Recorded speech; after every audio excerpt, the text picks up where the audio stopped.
Welcome into 49ers Access. My name is Sterling Bennett, and today we are previewing the San Francisco 49ers Sunday night football matchup against the hated Dallas Cowboys. And after tonight's Thursday night football game between the Rams and the Vikings, this game has kind of been recontextualized for the San Francisco 49ers coming into this one. San Francisco is 3-4. Coming off a pretty bad loss to the Kansas City Chiefs, while the Cowboys are 3-3, coming off their bye week, and they are undefeated on the road this year, beating the Steelers and the Giants. But after the Rams and Vikings game tonight, the Niners are now in last place in the NFC West. I don't think anybody could have predicted that would be where San Francisco would be going into week number 8 of the 2024 NFL season, but here we are. The Niners are indeed tied for last place in the NFC West, again 3-4. So while the division's very close, right, one game separates them from first place, it goes to show you that the Rams are getting healthy. Cooper Kupp came back. Puka Nacua is now back. Of course, you have Matthew Stafford and whatnot, but because the hole they dug themselves into still exists, it's just ugly right now for the San Francisco 49ers.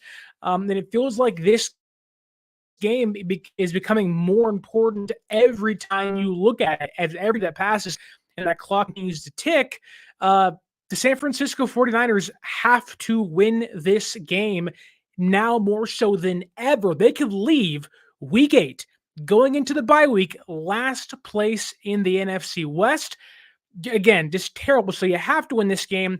You win this game, the Seahawks lose, the Cardinals lose, the Niners are in first place. It goes to show you how close things really are in the NFC West. And between these two teams, San Francisco and the Dallas Cowboys, it's kind of a war of attrition. So both these teams are in eerily similar situations, fighting for survival in the NFC and in their own respective divisions. Again, the Niners are now in last place. The Rams are ahead of them. The Cardinals are ahead of them. Both those teams beat San Francisco. Meanwhile, San Francisco beat the Seahawks, who are in first place.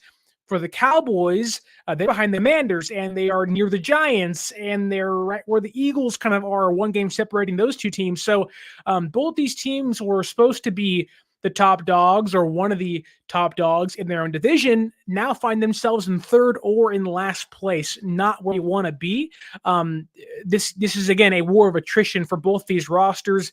The Niners will not have Jauan Jennings. He has the back injury. He's not going to play Sunday. Talanoa Hufanga, he's on injured reserve. He's not going to play in this one, but according to Mike Silver and Hufanga's agent, there is a chance for Hufanga to come back on the next week via wearing a massive club on his or a brace on his wrist. So there may be an opportunity for Hufanga to come back in the near future, but that's always up in the air. Of course, Brandon Aiyuk's not going to play, toward the ACL, toward the MCL. He's out for the rest of the year. Javon Hargrave's out for the rest of the year. Dre Greenlaw's still out, dating back to last year in the Super Bowl. And of course, Christian McCaffrey hasn't played a single snap this season. For the Cowboys, they're not going to have DeMarcus Lawrence, their star defensive pass rusher. Not going to have Brandon Cooks, their number 2 receiver. Deron Bland, their number 2 cornerback. He's not going to play. Marshawn Nealand, their draft pick this year. He's not going to play. Sam Williams, I believe from South Alabama, an edge rusher a couple years ago. He's not going to play. And they likely aren't going to have Micah Parsons. So it feels like that when you look at both these two teams, their star-studded rosters have been completely depleted. For the Cowboys and their offense, it's simply just Dak and CeeDee Lamb. For San Francisco, obviously, you still have Deebo. He'll play in this one, hopefully. He's practiced all week. You have Brock Purdy still. You got Jordan Mason. You got Pearsall. You got Cowing. You got George Kittle, obviously. But for the Cowboys defense, they're not going to have their number 1, their number 2, their number 3, and maybe the number 4 edge rusher in this game. So all that said, it really is going to be whose number 2 and 3rd stringers can push them to victory in this one, or whose current star is still playing can be the reason they win this one and etch out a victory on Sunday Night Football. Niners Throwback says here on the YouTube comments, Demo and Bernardo Green are going to lock up CeeDee Lamb. I certainly hope so. Going to have to.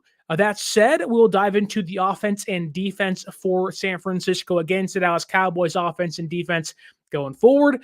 But do want to ask you kindly to like, share, and subscribe to the show.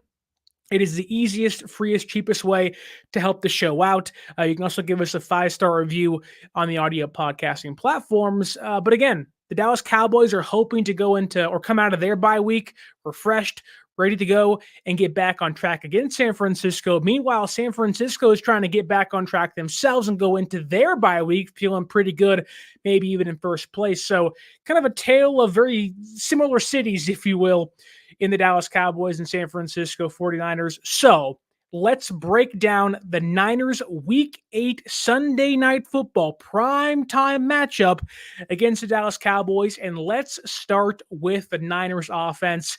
And I think the Niners offense has been arguably, besides special teams, one of their most frustrating units to watch because the potential's still there. The weaponry's still on the field for the most part. I get it. Now no Aiyuk. You had that Deebo for a couple games. Now CMC hasn't played at all. But you've had some of those guys, sometimes even together, and the offense has kind of sputtered its way through 7 weeks so far.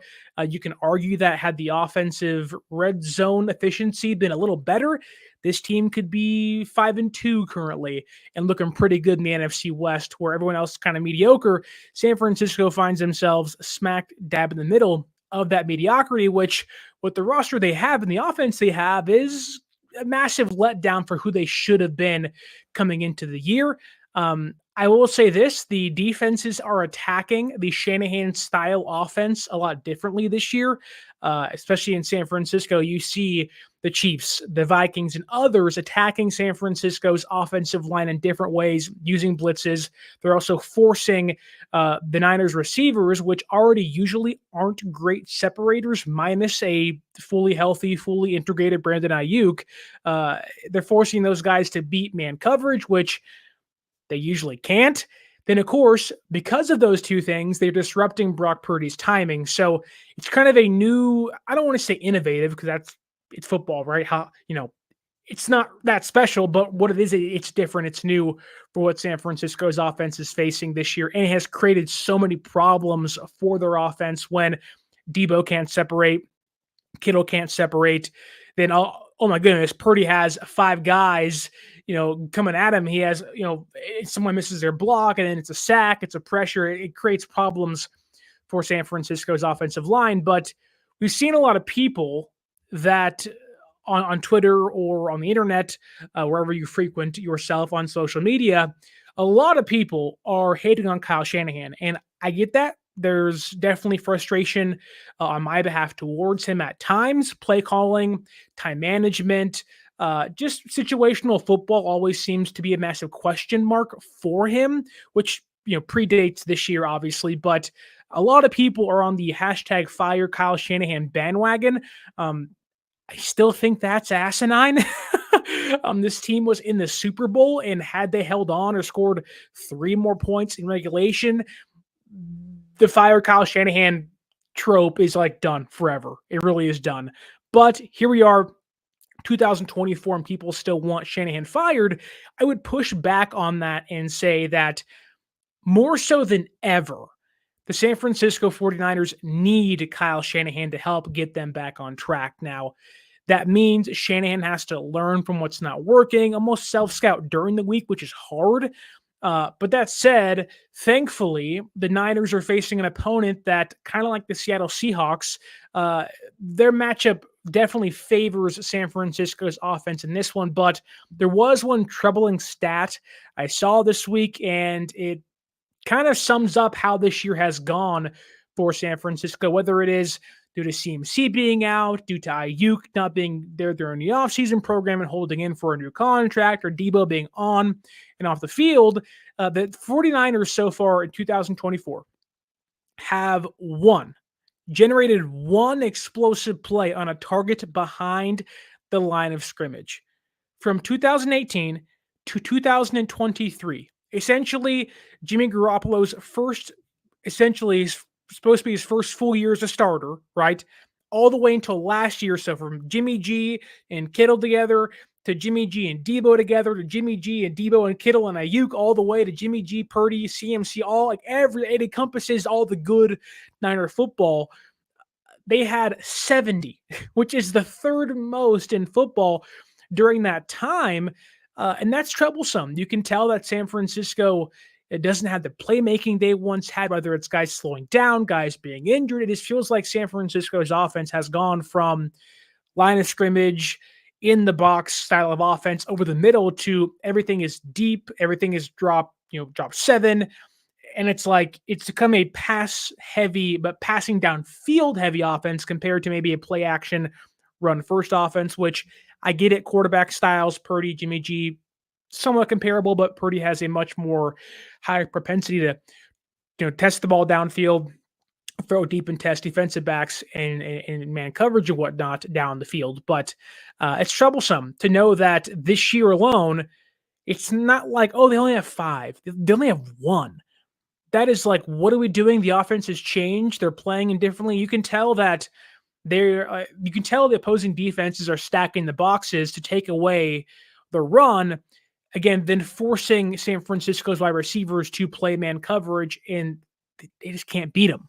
You find oftentimes the reason why Brock Purdy's tight window throw percentage is so high is because it's not because he wants to do that. He has to do that because no one's getting open. And I'm hoping that knowing this stat, which means nothing to Kyle Shanahan, but I'm hoping that with the desperation these guys are playing for on Sunday, now being in last place in the NFC West, this, I think, is a place where Deebo and Jacob Cowing can come into play and hopefully bring some life to San Francisco's rather stagnant offense. It's not really explosive. The run game is still good, but it's just the way they're playing is not sustainable. It's not really working to win football games. Sometimes it does. They've won 3 games thus far. You beat the Jets, the Patriots, and the Seattle Seahawks. Doesn't do much for me. You should have beat the Rams and the Cardinals. You had the Patriots for most of that game. Well, I won't say that, but you were close in most of that game. But I'm hoping that the way Cowing and Deebo can play, we will see Shanahan revert back to not completely to what it was during Jimmy G, but getting the ball into his playmakers' hands behind the line of scrimmage, allowing them to be the people you drafted them to be.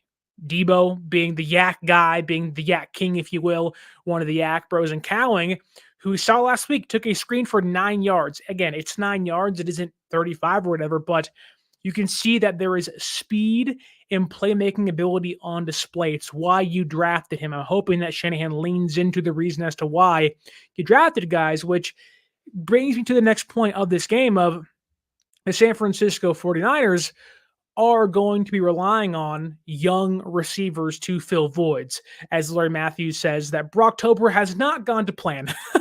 No, it has not gone to plan whatsoever, but let's hope that they can salvage Brocktober and get us into November feeling pretty good. Maybe you get CMC back and Dre Greenlaw back in the next month or so, and you can get healthy again. But you're right, Lori, Brocktober has not gone to plan whatsoever, and that kind of leads into Brandon Aiyuk's done for the year. Jauan Jennings isn't going to play in this game. Can the San Francisco 49ers trust Ricky Pearsall and Jacob Cowing to carry a heavy load? Now, unfortunately, for as much as San Francisco needs Kyle Shanahan, sometimes Kyle Shanahan can be one of the most frustrating coaches to watch because we're sitting there on our couches at the stadium, whether you're watching it on TV, at a bar, with your friends, whatever. You can see that when you see, oh, there's Ronnie Bell, there's Chris Conley, you're just like, what? Why? Why are we doing this to ourselves? Does Shanahan like punishment? What makes him feel like this is the best route to take when insanity would tell you doing the same thing over and over again? Well, that's not going to work for you because the result's always the same. Now, it's lesser so with Chris Conley than Ronnie Bell, but I'm begging Kyle Shanahan to almost lean into the youth movement of this team. To go with the Warriors, for example, Warrior fans have been clamoring to see Moses Moody and Jonathan Kuminga, and in previous years, James Wiseman and others on the Golden State Warriors. Now, there's more nuance to that conversation for sure, but I think that same thing applies to Kyle Shanahan. This fan base wanted the right tackle in that first round, wanted the cornerback in that first round. Some people wanted an edge rusher in that first round. You didn't go that way.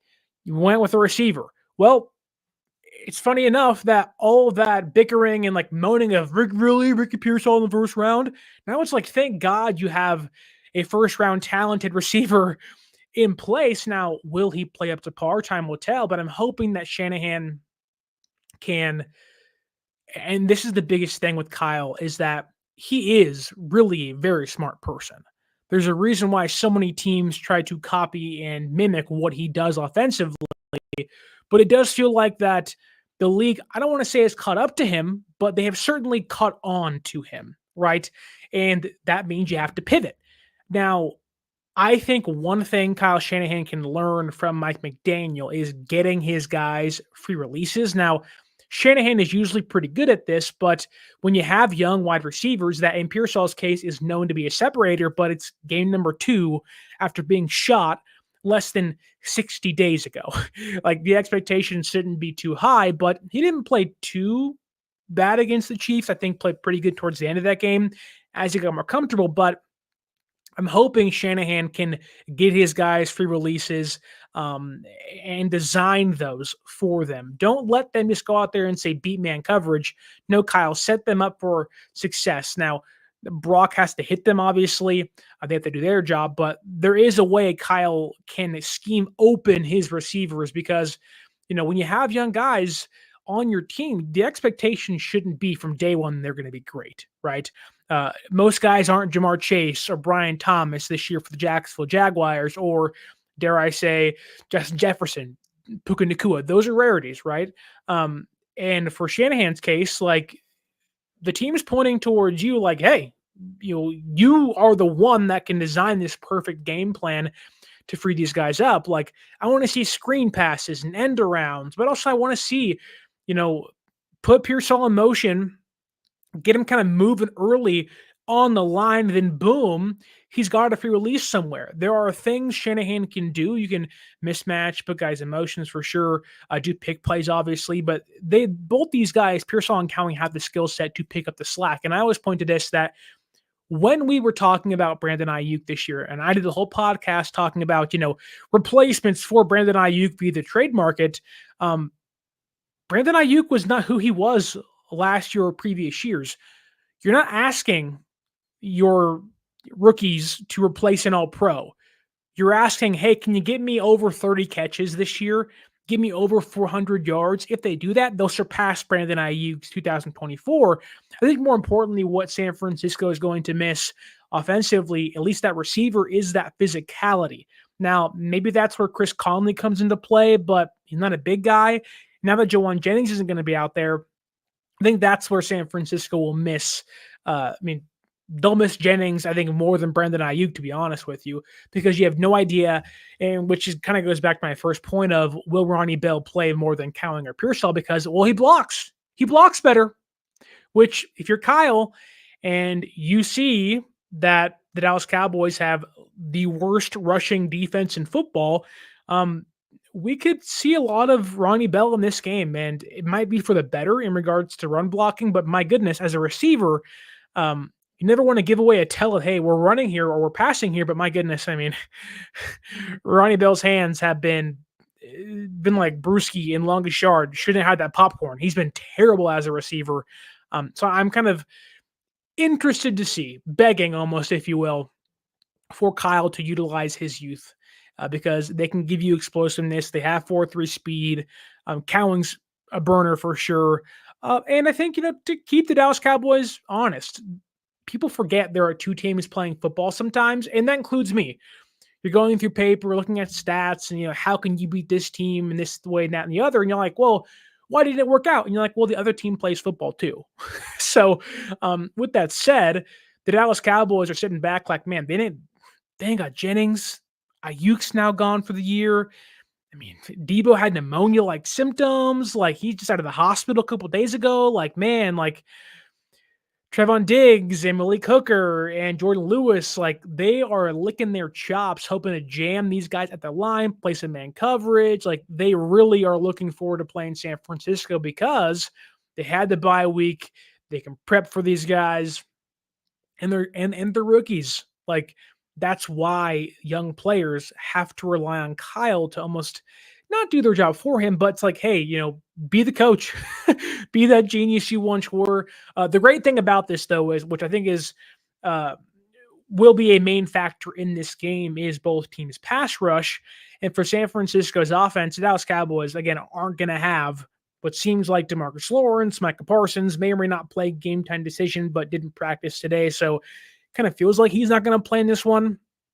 Then you have guys like Sam Williams and others, and it's like you're not going to have your top 4 edge rushers. Like that should be a relatively fun day for Brock Purdy, which the offensive line wasn't terrible against Kansas City. It's just it seems like the worst situation they tend to, play poorly, right? Goal line situations and whatnot, third downs, 3rd and 4, and then boom, McKivitz gets blown up by Karlaftis and interceptions and sacks and whatnot. But the Cowboys do not have a good defense this year. It's one of the worst in football. And I think when we're talking about San Francisco kind of bouncing back, getting back to who they once were, or reinventing themselves through, the halfway point of the NFL season, essentially for them, I think a lot of this gets back to running the football. Kansas City, we walked into that game knowing that the Niners were not going to be able to run the football against them, and they really didn't until late in the game, only a handful of times. But for the most part, Kansas City's defense just stuffed the run consistently.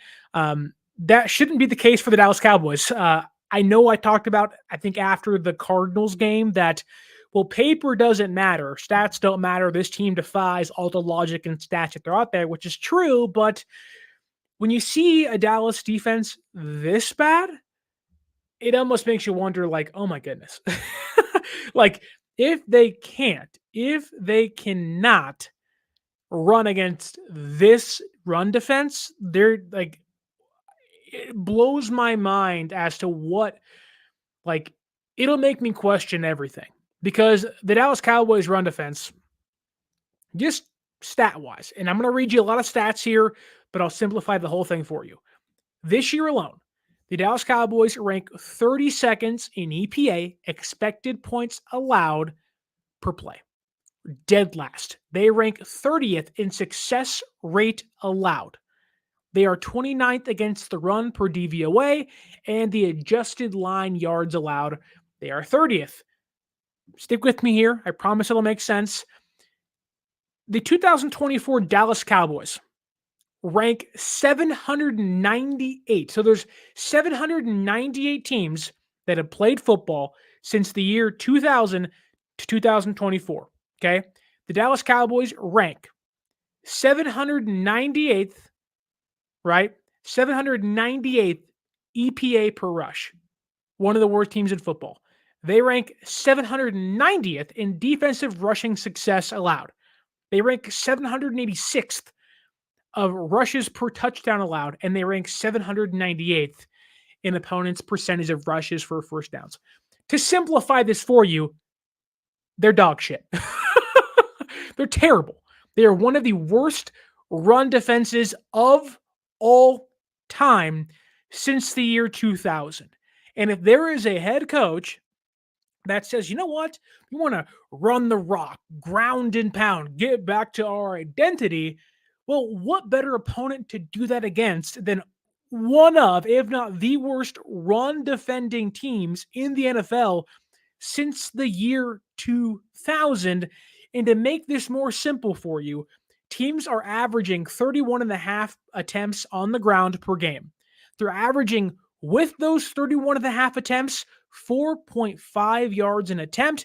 Do some quick math. That's 143.2 rushing yards per game allowed by the Dallas Cowboys this season, and almost 2 rushing touchdowns allowed per game. Jordan Mason and Isaac Guerrero, whoever's back there for San Francisco this week, should have themselves a field day.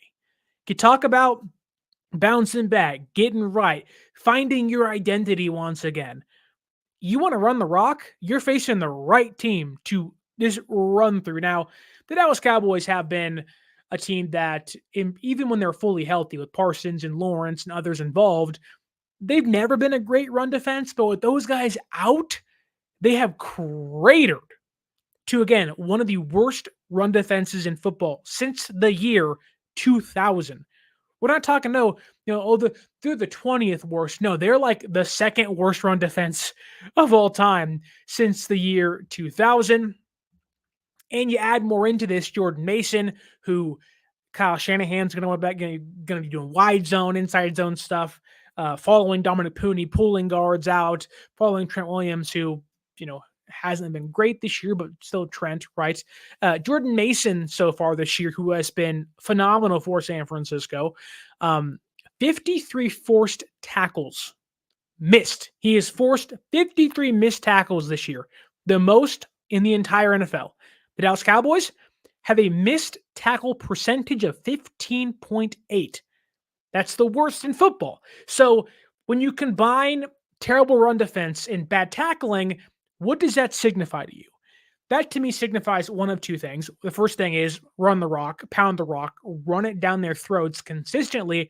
They're not going to be able to stop you. And if they do stop you, give them kudos, then crush them with play action afterwards. Make them stop you. One of the worst things Kyle Shanahan does, whether it's regular season or in the Super Bowl, he allows the opposing team to dictate what he does, right? Well, based on this look, you can be averaging 7 yards a carry, 6 yards a pop.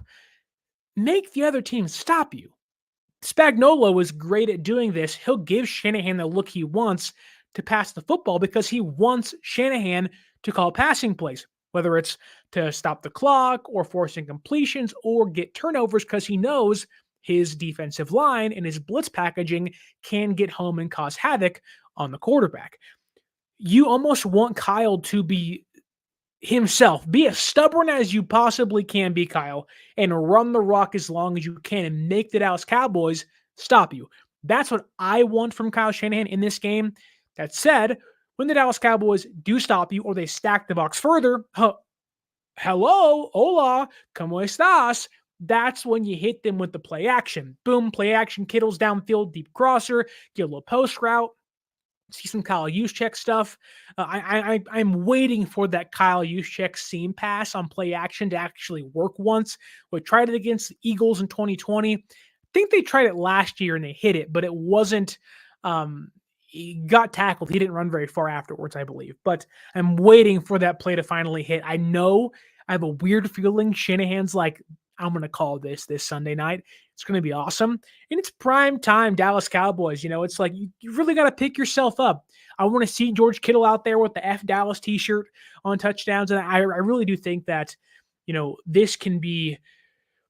We've seen this year that despite Deebo missing time and Aiyuk missing time, or not missing all the time, but Jennings missing a game against Kansas City, and of course, CMC being out, George Kittle has stepped it up big time now. Kittle ain't perfect. He's not going to be this route runner, but he's a great blocker, great in the red zone.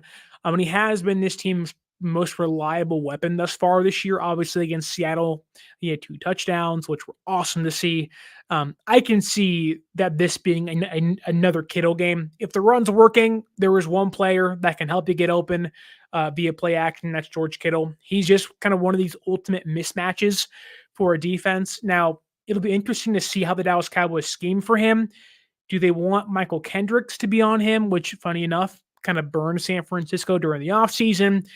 He signed here, then didn't sign here, went to Dallas, and that gave us Devondre Campbell. So if you want to know why the season went to hell, it's Michael Kendricks' fault with the Dallas Cowboys. They can get their revenge this Sunday at prime time against them. But I would assume if I was Dallas, I'd want a safety on George Kittle, but that's just me. Mike Zimmer's defense is known to be very linebacker reliant with Michael Kendricks in pass coverage against tight ends. That's why San Francisco signed, or at least thought they had signed Kendricks, because they wanted that pass coveraging linebacker opposite Fred Warner so they can blitz Fred at times and have a more reliable pass coveraging linebacker in today's football. Whereas Devondre Campbell Enough said. But that's why Kendricks is now there in Dallas to be their pass coveraging linebacker. But if you can't stop the run, you are leaving yourself open to getting gashed continually by play action. And so I'm hoping Kyle Shanahan's like, man, for as much as Dallas's defense and their secondaries like rookie cornerbacks or Pearsall and Callan rookie receivers, man, can't wait to face those guys. It's like, I hope Shanahan's like, I cannot wait to face Dallas's defense. I think for a team that's 500 and for as fraudulent thus far as San Francisco has been, I could argue the Dallas Cowboys have been 10 times more fraudulent this year. They've been terrible on like every facet. Now, San Francisco does have a pretty good they have a good track record of playing down to their opponents so far this year, so time will tell. Sunday will be kind of one of these nail-biting, how's this game going to go? But I can see this game going multiple ways. I can see San Francisco crushing the Cowboys. I could not see Dallas crushing San Francisco. It's either going to be Niners just walking through them, or it'll be a very tight game, which feels like that's going to happen because it's happened 7 times this year, essentially. But I do think that this will be a big George Kittle game. He has a lot of mismatches for this team, but also play action is a good opportunity to get you free releases for your young receivers, some misdirection, and because you see that big 15.8 missed tackle percentage by the Dallas Cowboys, well, you want to talk about Deebo Samuel takeover? You want to talk about getting Cowling going on screen passes and end arounds? This is a good opportunity to see what these guys can do, to kind of get back to who you were in previous years for San Francisco. Unfortunately, this year, San Francisco has had multiple get-right games. They blew one against the Rams, blew one against the Cardinals, and then beat Seattle for that kind of third one. But their get-right games have not gotten them right. So all these stats could mean nothing come Sunday night, and we're like, well, whatever. What was that guy talking about? But I do think that missing Jennings and missing CMC and now missing Aiyuk, it's a really good opportunity for Shanahan to lean into Deebo once again, like he did against Seattle, get that first touchdown, 76 yards, and also just kind of get back to a quick-paced, fast-paced offense, keep the defense on their heels. That is the one thing I've noticed thus far this year is that San Francisco, the last couple of years, mainly with a healthy offense, they have been able to run the rock really well, but also they kept defenses on the field for long times. They were exhausted, they were tired, and they just beat them down offensively, where when the offense left the field, it was like we saw a bloodbath. Like there was a war, and the other team didn't kill anybody. There is blood everywhere. And now it more so feels like that the Niners are kind of fighting tooth and nail. It's kind of it feels like a battle. They're shooting shots at you and vice versa. Whereas in previous years, it was like San Francisco is running through the opposition. I think this is a really good chance to, I don't want to say return to form, but it's a really good chance to see that visually once again by San Francisco, which if you're a team that is kind of vying for whether you're in first place or you're in last place, you don't want to be obviously in last place. This is a good chance for San Francisco to kind of get back to 500, get to the bye week, and hopefully against the Buccaneers after the trade deadline to get CMC back. And hopefully the offense starts to pick themselves up at that point in time, which week by week, let's not go too far ahead, but by that time, hopefully things pick themselves up. But the most important part of the offense isn't just running the football or play action or Purdy. Purdy was bad against the Chiefs. In fact, I think it was his worst game as a pro. That said, this is a really good chance to bounce back. The Cowboys likely aren't going to get pressure on you. I get you got young players. I do think Purdy has been forcing things a little bit too much, but how much is that is because he has to, because no one's separating him, because he's playing too much hero ball.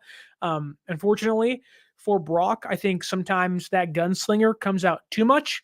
We talked about, I think, maybe in the Rams game, or no, it was the Cardinals game, where I talked about that, Brock, yes, can be a gunslinger, but the gunslinger sometimes needs to be reeled in. And what I meant by that was I want Brock to play freely. Yes, but also I realized that sometimes Brock can, I don't want to say play too fast, but it's almost like once you hit 2 or 3 plays, you feel like you can make every single play, which then he forces some throws here or there, which I don't mind him playing fearlessly, but it's like you got to make sure you know when to take your shots. I think this year for Brock, because things have been so tight late in games, guys have been in and off the field consistently for him. I think had a he's been forcing things a little too much for my liking. I more so want him to transition from a gunslinger into a sniper where it's more precise. There is, let's take shots downfield, but know when to take them. I think Matthew Stafford's that way, which they beat the Vikings tonight. Vikings have lost 2 in a row. I think Matthew Stafford's that way. I think Matthew Stafford is not a gunslinger. I think he's a sniper. And I think Brock, although doesn't have that arm talent, I think can get there with the way he plays. Where it's like, Brock, you're running around with your head cut off in the backfield making plays, which is great, but it's like, take a check down, throw the ball away. You can take your shots downfield. Against the Chiefs, you had 2 of them, but it's about knowing when to hit them and take them and also being precise when you do it. Now, that's much easier said than done for Brock Purdy and most quarterbacks, but I kind of want him to, let's not force 10 throws. Let's force 4 throws. And in those 4 throws, let's make sure you're geared up, ready to go, and you'll hit them at a higher percentage, which is kind of what he was last year for San Francisco. He was not forcing throws last year. He was running around, making plays, and being precise and smart with his throws. He was throwing the ball away last year a lot more than he is now. You can see kind of the pressure, the forcing on display a lot, but still having a great year. And I think in this one, because San Francisco should be able to run the football effectively, I think that plays more into the red zone issues they've been having. San Francisco's offense coming into this one ranks 27th in the red zone. The Dallas Cowboys defense ranks 31st in the red zone. So you have, what is that? 32, 31, like the 6th worst offense in the red zone in football against the 2nd worst defense in football. You have to wonder, what happens when a very stoppable offense goes up against a very movable defense. Who blinks first? I think San Francisco, if they can run the football in the red zone, should be able to put up a ton of points in this one. The one thing I hate saying, which it's when you pass the football on 3rd downs in the red zone, and when you pass the football in general in the red zone, it's harder, right? They know you're not going to throw behind them. You can't throw, 20 yards, 30 yards downfield. You have like 10 yards to work with. Everything's going to be in front of them. So the defenses can play the red zone a lot smarter. And in Brock's case, it's turned into a handful of interceptions at times. But also it's forced San Francisco into 3rd and 6, 3rd and 8. Where in this one, I could see San Francisco being in like 3rd and 2. And if that's the case, go for it twice. Quarterback sneak, 1st down, touchdown, boom, you're in the end zone, right? I think we'll see a lot of that in this one. I think if San Francisco's offensive line can win the trench warfare battle, I think we will see San Francisco really stomp the Dallas Cowboys. I know the Dallas Cowboys, think of it this way. If last week was San Francisco's best chance to beat the Chiefs and Mahomes, having the worst season he's had ever, didn't throw a touchdown. He's thrown 6 touchdowns, 8 interceptions, not having a great year stat-wise, right, in multiple categories.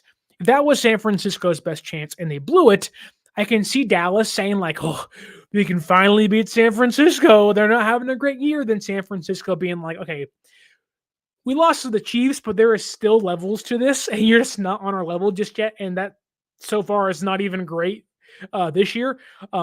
Being 500 or under 500 currently is not great for San Francisco, but the Dallas Cowboys still aren't good enough to beat them.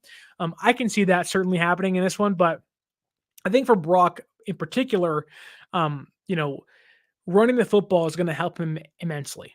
1, play action, we already talked about that, but 2, in the red zone, I think it allows him to kind of relax, not force things, but also for Kyle Shanahan too. I think one thing with Kyle we're seeing is that the offense, people talk about creativity, and I always ask, what do you mean by that? Because people say that because they watch Andy Reid, and I get it. You're watching Carson Wentz in the backfield, and you're like, what the heck's going on back here? You're watching flip passes and you're watching all these different things that Shanahan's not doing, where it kind of feels like that Shanahan, I don't know if it's because of the personnel, whether it's CMC being out or Deebo missing time and now Aiyuk gone and Jennings being gone for the Chiefs game.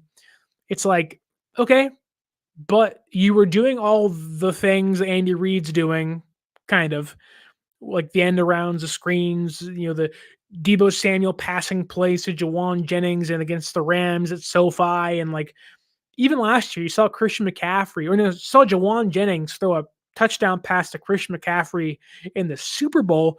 And it's like, where is stuff like that? Like, no one's saying do it every single play, but it's like the creativity for Kyle, like the offense has kind of grown so simple. And by simple, I mean predictable. Like, I feel like I've seen every single play he'll call in every game thus far. I've seen him before. Like, week 1 looked no different than week 2, 2 to 3, and 3 to 4. It's like, I've seen this before. Now, there's obviously differences here and there. And I'm sure there's, I'm no head coach. I'm not going to say I am or, be this offensive guru, but it's like, if I feel bored watching your football games, I can guarantee the defense is like, we know it's coming. Like we can feel it coming. And I think that is most identified in the red zone, mainly because they can't run the football and whatever, but it's like you can feel this. Okay, you run a post route, you want to out route, you run this kind of check down here. Brock's not even going to throw it to you, but just be there in case. And it's like, I feel like I've seen this story over and over. It's like watching the Friday the 13th series. As soon as you get to part 3, you kind of seen them all. And you're like, okay, I need something else here. And, how many times can Jason come back to life? Oh, he's got a new hockey mask this time, changing it up. It's like, okay, but it's the same movie, right? And I think for Kyle, it's like, how can you reinvent a scheme that's been mimicked so much? How can you, adjust an offense that has been one of the best in football, moving the football from the 30-yard line to the opposing team's 20-yard line, but can't score once you get inside the 20s. I think that's where things aren't clicking.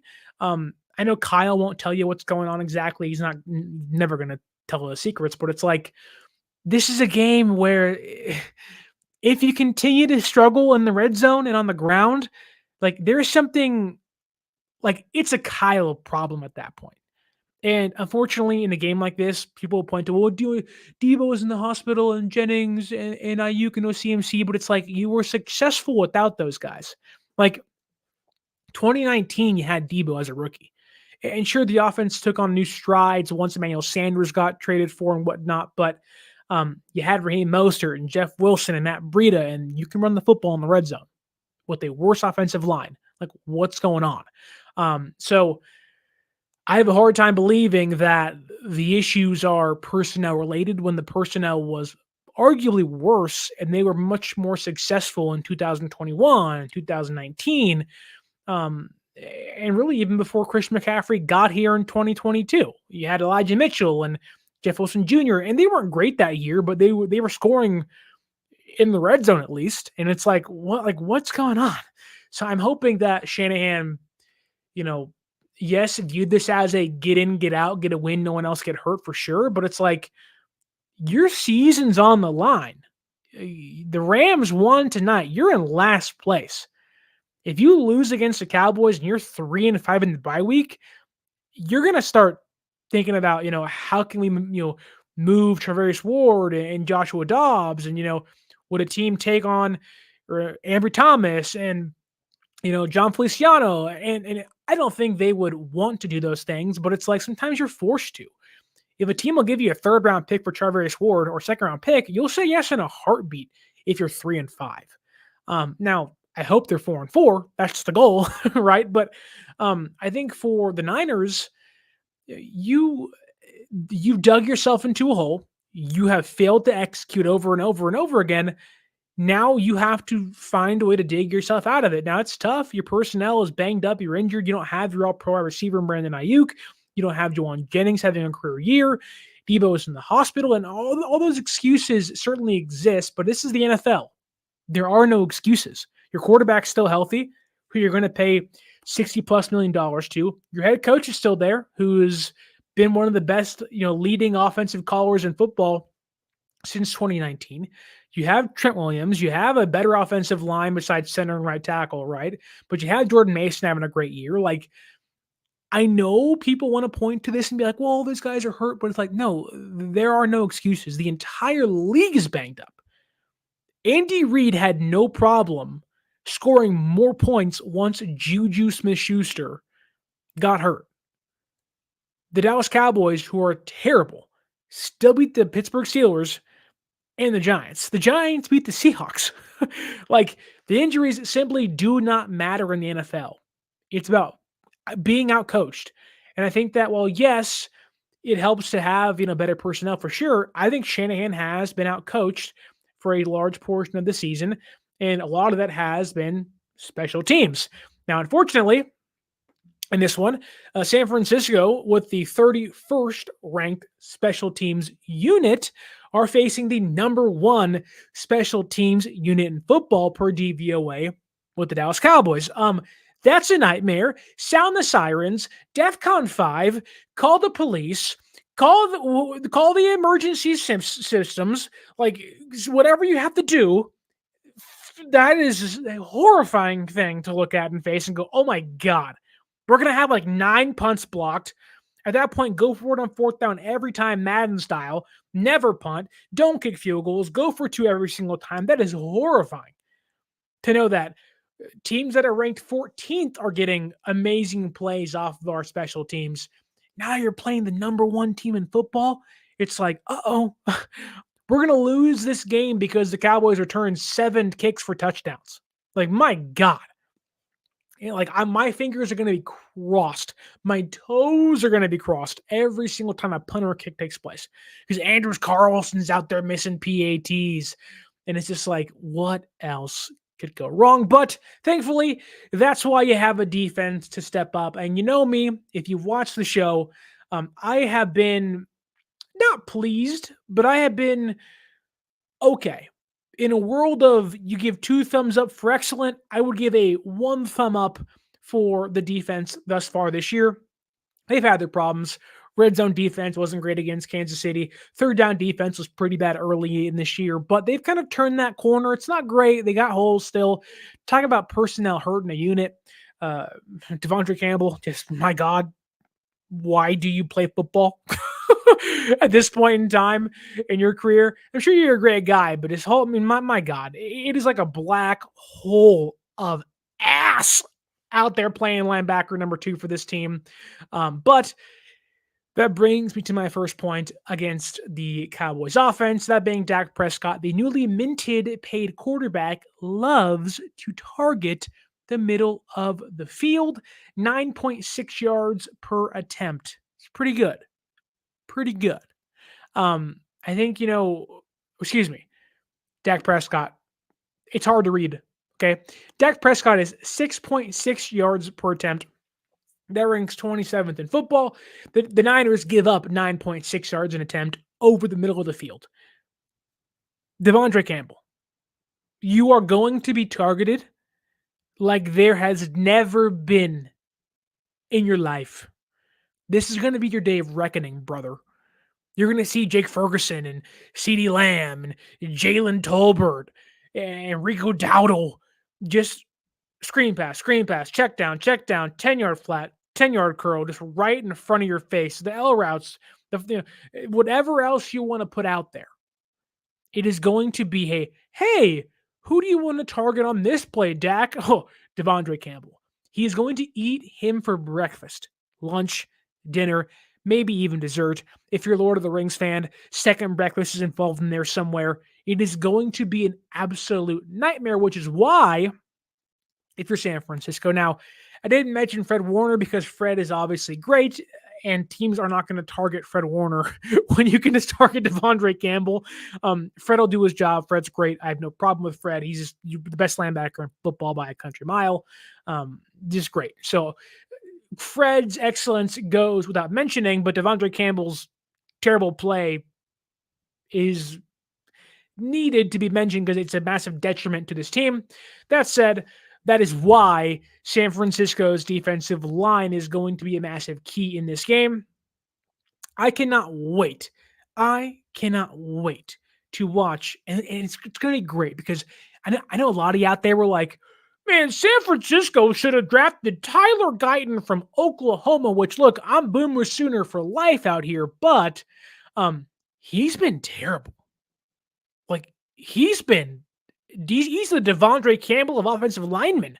He's been god awful as a rookie.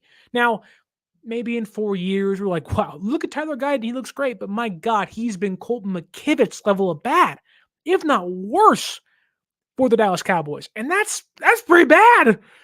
I cannot wait to watch Nick Bosa lick his lips, get in that stance, whatever he wants to call it, and just run right through, past, around, whatever else you want to put in there, Tyler Guyton. He is going to eat up Tyler Guyton. It's going to be awesome to see. I think the Dallas Cowboys offensive line is like the second worst in football at like sack percentage. They give up nearly 3 sacks a game. Like, this is a time for San Francisco's edge rushing core to come alive. Their pass rushers, Malik Collins, Kevin Givens, the newly elevated Evan Anderson, get your booty home, brother. Get to Dak Prescott, get to that quarterback. They are going to be one of the most important pieces at changing the game.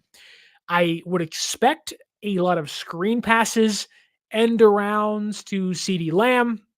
They want to get him involved. Unfortunately, San Francisco's defense has also missed a lot of tackles this year in San Francisco because of Devondre Campbell isn't really that fast. At linebacker number 2, I'm hoping we see D. Winters in this game like we saw against the Chiefs, but Nick Sorensen's kind of a wild card. You never know what you're going to get from Nicky Sorensen at times. But I do think that San Francisco, if Bosa can get home as an edge rusher, Leonard Floyd and those guys can get home, it's going to change the game for sure. I think that is the easiest way. One, obviously, is controlling trenches, but run the football offensively. It opens up play action and the red zone stuff for sure, but getting home to Dak takes away the end arounds, the screens. It limits how much he can target the middle of the field. And it also helps that the Dallas Cowboys will make themselves one-dimensional. They are, and I mean this sincerely, the worst rushing offense in the entire NFL. They're averaging under 78 yards per game on the ground, where teams are running the football more and more and more. You've seen the Bills and the Bengals and the Texans and the Chiefs kind of tweak the offense to, yeah, we have this great quarterback, sure, but we're going to run the football. If we can run the football, it opens up so much for our offense. The Cowboys said, we're going to bring back Zeke Elliott and hope he looks like 2016 Zeke again.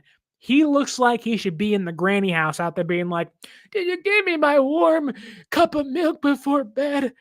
Zeke looks old. He looks tired. Rico Dowdle is fine, but it's Rico Dowdle. He's most teams' change of pace back. He's not going to give you much.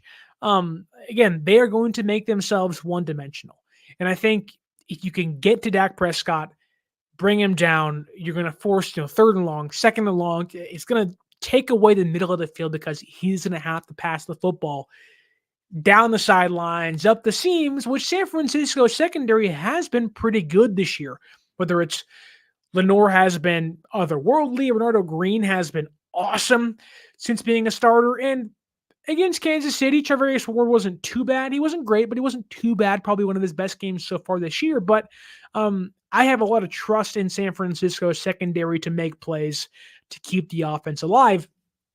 And look, if the last 3 or so weeks are anything to lean on, San Francisco's defense will do their job for 3.5 quarters. It's up to San Francisco's offense to score within that 3.5 quarters. Because once that late fourth quarter session begins, San Francisco's defense gets tired. The run defense kind of starts to lack a little bit. The opposing team starts to move the football, and you're like, uh-oh, things are getting close. If I'm San Francisco, my goal was to make this game, 28-7 in the fourth quarter. Make the opponent score 3 times against you. and have to tie the game. I don't want to get into, well, if they score a 2-point conversion here, and if we go for two, it's 4th and 1 on the goal line. Like, eliminate all of that stuff. Take care of business. San Francisco, on paper, which means nothing at all this year. On paper, San Francisco should be able to get back to who they were in the past, whether it is to Deebo as the playmaker, Cowling. Like, I think this game, if you were to do some predictions, which I usually don't do outside of the score, I think we're going to see Deebo touch the ball 8+ times. I think Mason has over 110 yards on the ground. I think Cowling has 4 catches for like 75 yards. And I can see Pearsall being like a 3-catch guy and like 1 touchdown. And then, of course, Kittle in the red zone. If I were to get ballsy, 2 touchdowns for Mason, 1 for Pearsall, 1 for Kittle. That sounds about right to me. You're probably going to win like 31-23, 31-20. Like, San Francisco really should win this game. I'm not too worried about the Dallas Cowboys off the bye week because they have so many guys that are out. Like, that's the difference. The Chiefs had really nobody hurt. Yeah, Brown and Rashee Rice for sure, but it's like you have Juju, you have Kelsey, and you have Mahomes and Pacheco, but like, you're not getting those guys back, right? You knew who they were and weren't going to have when you walked into Sunday off their bye week. Whereas the Cowboys, they're not going to have Lawrence and likely Parsons and Williams and Cooks. Like, they're not going to have a lot of their massive core to help make them successful. So my money would be on a relatively good game from San Francisco's offense. And I really do think that they can get back on track in this one, or at least get on track enough to get them bridging that gap to getting Christian McCaffrey to return. And if that happens and is fully healthy and like there's no problem at all, then we're like, okay, San Francisco might be back playing Baker in Florida. Bosa hates Baker. Baker haunting him on the spooky mama season, if you will, this month. I really do think that San Francisco is going to win this game. I think they should win this game. In fact, they can't lose this game because you got people like Rams own SC out here that are freaking in 3rd place now because San Francisco can't take care of business. You got people saying Brocktober is not gone as planned, like Lori Matthews says. I'm sorry, Brocktober has sucked thus far. Let's change that tune. Let's win this game, get into Halloween, watch the horror movies, eat the candy, have a great bye week, and like Lori Matthews asks here, do you think the San Francisco 49ers make a deadline move? I have gone back and forth on this, Lori, and I think that the San Francisco 49ers, I do not think need to acquire a wide receiver. I have heard many people saying Deontay Johnson, and I talked about Kendrick Bourne and others. Adam Thielen has been a name that I've heard out there. Now, is that true? Time will tell, but I've heard that for sure. They've talked about him inside San Francisco's front office, but I don't know what's going to happen there. I would not trade for a receiver. Maybe you go for like a low risk, low reward kind of guy, bring in a vet for a day. I think they worked out Russell Gage, who I think tore his ACL or like broke his foot last year for the Buccaneers, or maybe that was 2 years ago. He's a vet, but he's not going to give you much. Or it's Trent Taylor season, baby, and we're all just psyching ourselves out. But I don't think they'll trade for a receiver. But I do think that, funny enough, I think San Francisco might be wise to, had their record been different, say they were 5-2, say they are 4-3, I think that it'd be a different mindset. I think at that point they're buying a star, a premier player like Calais Campbell. Maybe it is a Deontay Johnson. Maybe they're calling for Denzel Ward in Cleveland. Maybe they're asking, for, some star edge rusher, Arden Key, or they're calling the Browns about Myles Garrett, those insane things. You're like, wow, okay. But the way the season has played out thus far, I think it might, I'm leaning towards San Francisco trading for a very like Charles Omenihu like deal where they have him for 2 or 3 years. He's pretty cheap. The team he's currently on isn't maximizing him very well. Like, this doesn't fall into this category, so I don't know why I'm bringing it up. Like Azeez Ojulari from the Giants is 25 years old, last year of his contract, young player. The Giants really haven't utilized him right. Had a great rookie season, but kind of fell off ever since. I can see them wanting to bring him in and then like extending him or putting a tender on him during the offseason to kind of, make him come back during 2025. I can see that happening for sure, but um, I have a hard time. Like people are like, go out and get Cooper Kupp. You're not getting Cooper Kupp from the Rams. I'm sorry. Especially now they have a better record than you technically. So it's not going to happen, but I do think San Francisco makes a move, but I also wouldn't be, I would not be shocked if they lose this game. That move is actually trading away a piece or two. I would really, really not be shocked. But I think John Lynch will be active. To what extent, I don't know. If they lose, I think it's like maybe you sell a piece or two and you buy a piece or two, just moving money around and saving a penny here or there. But again, time will tell. But I think that comes down to what happens this Sunday. The San Francisco 49ers simply cannot lose this game. You cannot be 3-5 going into the bye week. You have to be 4-4, stay afloat. If you're lucky, fingers crossed, you are in first place by a thread, but first place, that's all that matters, right? So you have to win this game. I think they're going to win this game. I think San Francisco wins this game. I'll say 31-23. 8-point game. Dallas scores late, makes it relatively like, what's going to happen? But San Francisco running the ball effectively wins this game, puts it out of reach, goes into the bye week 4-4.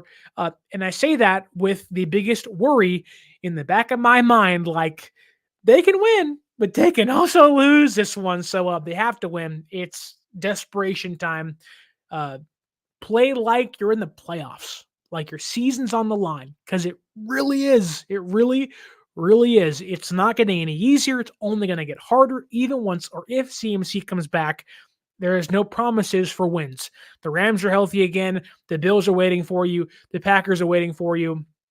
The Seattle's waiting for you. The Cardinals waiting for you. The Lions waiting for you.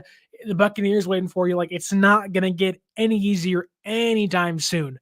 You got to win this Sunday, primetime, cap off week 8 with a win. Go into your bye week, rest up, get healthy against the Bucs. Maybe you get CMC and Feliciano and Jennings back, and you're like, hey, this feels more like 2022, 2023 once again. But that starts by winning this Sunday against the Dallas Cowboys. Want to thank Lori Matthews, who has all 3 in fantasy, so that works for her. Just lost Godwin, so may give Ricky a try. I'm not going to lie to you. I picked up Ricky before Aiyuk got hurt, and I'm feeling pretty good right now. I hate that, but I'm feeling pretty good right now.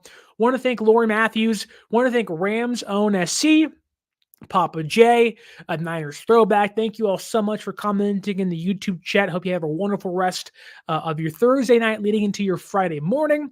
Enjoy the weekend. Football is abound. It's here. Week 8 of the NFL season is finally here, and I can't wait to watch the game this Sunday. Begging, hoping, praying for a Niners win to help me with my sanity and hopefully keep my mental health in check. But I want to ask you one more time to like, share, and subscribe. You can follow us on social media at 49ers_access is the X or the Twitter. 49ers.access is the Instagram. And if you want to go to any NFL game this season, use our promo code 49ersaccess, 49 ERS ACCESS at SeatGeek.com to save yourself $20 off your first purchase. And if you're waiting for that injury report coming out, is Mason going to play? Is Deebo going to play? Is Jauan Jennings going to play? Is Micah Parsons going to play?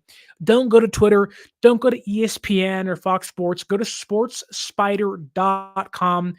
They organize all your favorite teams' news, podcasts, articles in one place for you. Again, based by team. Cowboy fans, Niner fans, does not matter. Find your sporting news at sportspyder.com. It's the best place. It's your one-stop shop for all your favorite teams' news, podcasts, and articles. All right, that does it for me. Thank you so much again. My name is Sterling Bennett, and as always, until next time, I want to ask you that you just stay faithful because you got to. You got to be 4-4 this Sunday. So as always, my name is Sterling Bennett, and stay faithful.